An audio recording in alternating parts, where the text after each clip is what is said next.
이제 여당은 이런 우려를 할 것 같아요. 이제 거대 야당의 독주 이런 거에 대해서 이번 헌재의 판단으로 인해서 면죄부를 얻었다고 생각하면서 더 하지 않을까. 일단 그런 줄 탄핵이라든지 또 이런 예산안 폭거 그리고 또 끊임없는 법률안을 뭐 거부권 행사되자 재의결 뭐 폐기되자마자 다시 또 올리고 이런 것들, 이런 입법 폭주에 대해서는 사실은 정말 이 오늘 탄핵 심판이 인용되었다고 하더라도 정당화될 수는 없습니다.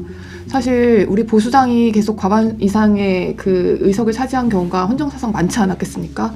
그런데도 불구하고 이렇게 줄탄핵 같은 거, 헌법에만 있는 탄핵 제도가 이렇게 남용된 적이 있었는지, 이렇게 제2요구 입법 폭주가 최초였어요. 이렇게 감액 예산안을 그냥 뭐 일방적으로 통과시키고 이런 것들이 사후적으로 다 정당화되는 건 아닙니다. 다만 안타까운 것은 이 부분이 정치적으로 해결됐었어야 하는데 이렇게 극단적으로 계엄의 방법으로 나오게 된 것은 아마 이쪽이 이렇게 탄핵을 남용했을 때 우리는 그런 계엄 이런 식의 그 강대강의 대치로 간 것이 아닌가. 저는 양비론적으로 접근해서는 안 된다라고 생각을 합니다. 민주당의 국회의 권능 행사와 입법의 어떤 폭주라고 표현하는데 저는 그렇게 생각되진 않고요. 윤석열 대통령의 독주, 폭주, 독재에 가까운 국정 운영을 하고 있었던 그 상황을 전제해서 판단하는 게 맞다고 생각을 합니다. 오늘 결정문의 이유에서도 재판관들이 밝혔습니다. 이 탄핵에 있어서 탄핵의 사유가 정당하지 않고 조금의 정당성도 없는데도 불구하고 다만 권한 행사를 정지하기 위한 목적으로 탄핵 소추를 남발한 것, 이 부분에 대해서는 정당성이 없다라는 이유도 아닙니다. 이유 중에 아닙니다. 그거는 그 사실을 인정한 게 아니라 오히려 이미 검사 탄핵이나 이런 것에 대해서 탄핵 소추권을 남용한 것이 아니라고 이미 판단이 있었고요. 오늘 이제 그 헌법재판관이 읽은 것은 윤석열 대통령 측의 그런 인식, 그리고 그런 국정이 마비되고 국익이 현저히 저해되고 있다고 인식하여 이를 어떻게든 타개해야 된다라고 하는 막중한 인식, 책임감을 느끼는 것을 공감할 수 있다라고 전제를 했지, 우리가 민주당 측에서 탄핵한 것이 잘못되었다거나 남용한 거라고는 평가를 하지 않은 것 같습니다. 그래서 그러한 인식을 전제로 한다고 하더라도 윤석열 대통령이 이러한 어떤 계엄으로 나아간 것은 명백히 잘못됐다는 그 판단의 전제로서 풀어나간 것 같습니다. 우 회장님 말씀 좀 들어볼까요? 예.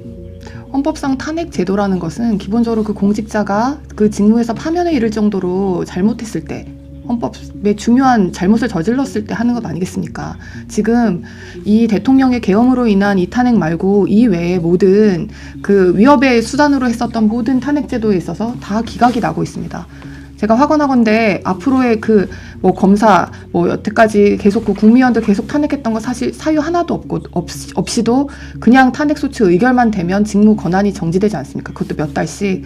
그 부분에 대해서는 탄핵 제도가 애초에 예정하고 있는 탄핵의 목적과는 전혀 상관없이 단지 그 기능 마비만을 위해서 남용한 것이 맞습니다.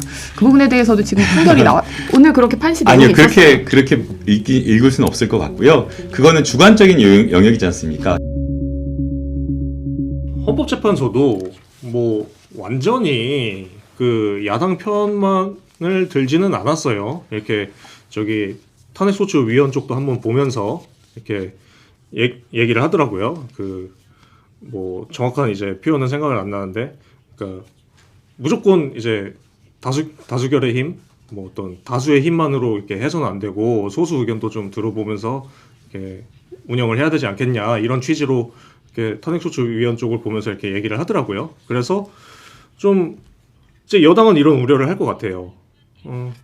이제 거대 야당의 어떤 그런 독주 이런 거에 대해서 이번 헌재의 판단으로 인해서 면죄부를 얻었다고 생각하면서 더 하지 않을까, 우리 의견을 더 안 들어주고 국회를 이끌어 나가지 않을까, 이런 걱정을 할 것 같은데, 좀 일단 위원장님 어떻게 생각하세요? 일단 그런 줄 탄핵이라든지 또 이런 예산안 폭거 그리고 또 끊임없는 법률안을 뭐 거부권 행사되자 재의결 폐기되자마자 다시 또 올리고 이런 것들, 이런 입법 폭주에 대해서는 사실은 정말 이 오늘 탄핵 심판이 인용되었다고 하더라도 정당화될 수는 없습니다. 그것은 우리 헌법이 예정하고 있는 그런 결과는 아니었을 거예요. 사실 우리 보수당이 계속 과반 이상의 그 의석을 차지한 경우가 헌정사상 많지 않았겠습니까?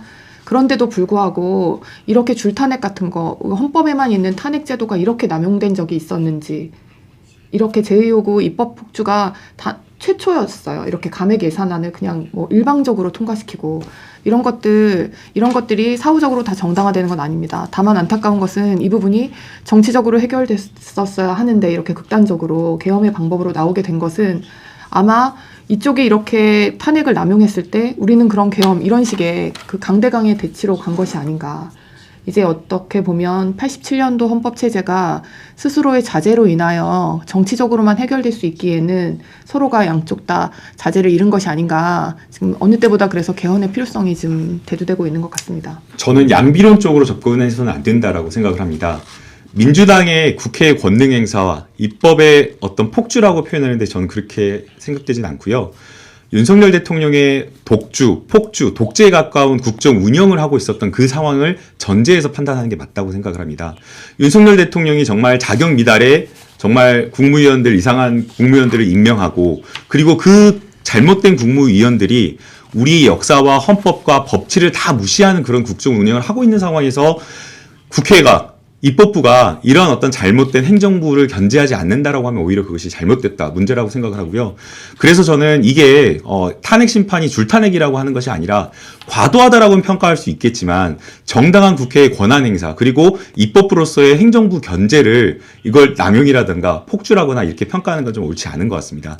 만약 윤석열 정부에서 국정 운영을 협치와 소통하면서 존중하면서 그렇게 했다라고 한다면 함께 가고 그런 입법 폭주라고 말할 만한 그런 것들도 없었을 텐데요. 저는 그래서 오히려 이 부분에 대해서 전제를 좀 더 다시 돌아보고 평가할 필요가 있다고 생각하고요.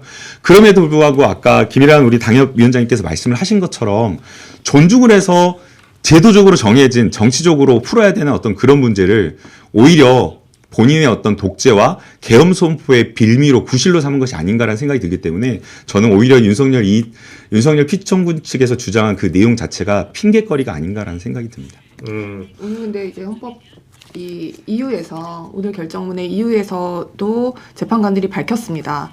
이 탄핵에 있어서 탄핵의 사유가 정당하지 않고 조금의 정당성도 없는데도 불구하고 다만 권한 행사를 정지하기 위한 목적으로 탄핵 소추를 남발한 것.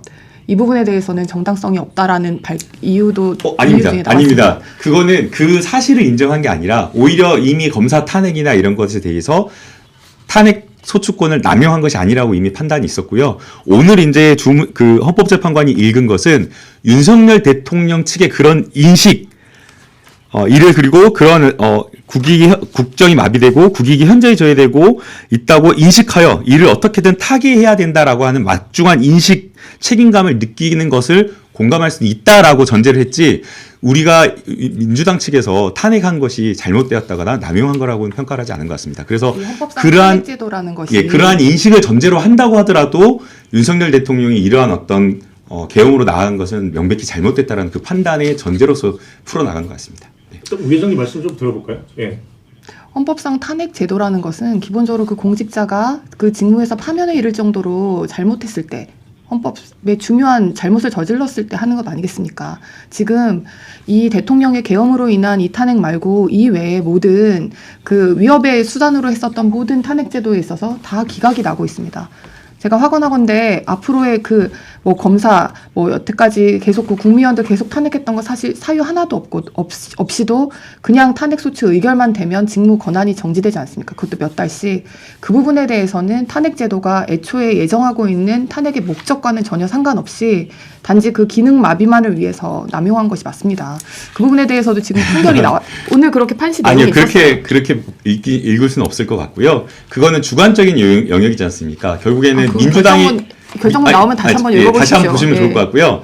탄핵 사유에 대한 평가에 대해서 과연 파면하고 탄핵할 만한 정도에 이르렀는지에 대한 평가가 헌법재판관마다 또 다르지 않습니까? 그렇기 때문에 이것을 민주당과 국민의힘이 다르게 평가할 수도 있고, 또 심지어는 민주당 내에서도 그러한 부분에 있어서 생각을 달리할 수 있다고 생각합니다. 그러나 이미 이 탄핵이라고 하는 권한 행사는 국회에 주어진, 헌법에서 주어진 권한입니다. 헌법상 권한인데 이것을 남용했다라고 하는 어떤 주관적인 내심의 의도를 들어가지고 잘못했다, 남용했다라고 보는 건 맞지는 않을 것 같고요. 그럼에도 불구하고 앞서 우리 당협위원장께서 말씀하신 것처럼 탄핵이라고 하는 것을 좀 더 무겁게 그리고 신중하게 살펴볼 필요는 있는 것 같습니다.